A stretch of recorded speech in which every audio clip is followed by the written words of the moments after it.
ಶಂಬಾಲ ವಿಷ್ಣು ಪುರಾಣದ ಪ್ರಕಾರ ವಿಷ್ಣುವಿನ 10ನೇ ಅವತಾರವಾದ ಕಲ್ಕಿಯ ಜನ್ಮಸ್ಥಳ. ಶಂಬಾಳ ಇರುವುದು ಹಿಮಾಲಯದ ತಪ್ಪಲಿನಲ್ಲಿ ಅಂತ ಕೆಲವರು ಹೇಳ್ತಾರೆ. ಇನ್ನೂ ಕೆಲವರು ಅದು ಇರೋದು ಉತ್ತರ ಪ್ರದೇಶದಲ್ಲಿ ಅಂತ ಹೇಳ್ತಾರೆ. ಆದರೆ ಎಲ್ಲಿ ಏನು ಅಂತ ಇಲ್ಲಿವರೆಗೂ ಯಾರಿಗೂ ಖಚಿತವಾಗಿ ಗೊತ್ತಿಲ್ಲ. ಈ ವಿಚಾರ ಕೇಳಿದಾಗೆಲ್ಲ ನಮಗೆ ಗೊತ್ತಿಲ್ಲದಾಗೆ ಆ ಜಾಗ ಯಾವ ಥರ ಇರ್ಬೋದು, ಎಲ್ಲಿ ಇರ್ಬೋದು ಅಂತ ಕುತೂಹಲ ಉಂಟಾಗುತ್ತೆ.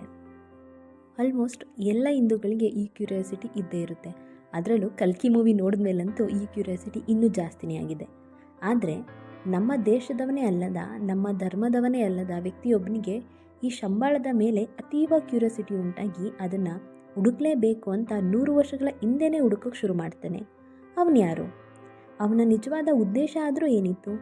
ಈ ಹುಡುಕಾಟದಲ್ಲಿ ಅವನು ಗೆದ್ದ ಇಲ್ಲ ಸೋತ್ನ ಅಂತ ನೆಕ್ಸ್ಟ್ ಎಪಿಸೋಡಲ್ಲಿ ತಿಳಿಸ್ಕೊಡ್ತೀನಿ. ಅಲ್ಲಿವರೆಗೂ ಕಾಯ್ತಾ ಇರಿ. ಜೈ ಹಿಂದ್, ಜೈ ಕರ್ನಾಟಕ ಮಾತೆ.